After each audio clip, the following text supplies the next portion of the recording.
அனைவருக்கும் வணக்கம். வாழ்க வளமுடன். நான் உங்கள் பாலசுப்ரமணி. நம்ம இன்னைக்கு பார்க்குற தலைப்பு என்ன அப்படின்னு பார்த்தோம்னா, குலதெய்வ வழிபாடு என்னைக்கு செய்யலாம், அதுக்கு சிறப்பான நாள் என்ன அப்படின்னு பார்த்தோம்னா, உங்கள் குலதெய்வ கோயிலுக்கு செல்வதற்கு சிறப்பான நாள் அமாவாசை, பௌர்ணமி நாளில் போகலாம் குலதெய்வ கோயிலுக்கு.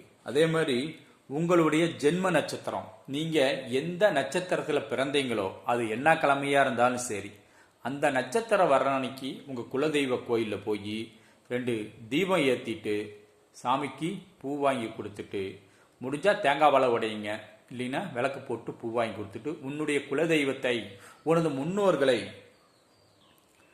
நினைத்து வழிபாடு செய்து வாருங்கள். அமாவாசை நாள், பௌர்ணமி நாள் உங்களுடைய ஜென்ம நட்சத்திரம். இந்த நாளில் வழிபாடு உங்கள் குலதெய்வ கோயிலை தொடர்ந்து செஞ்சு பாருங்க.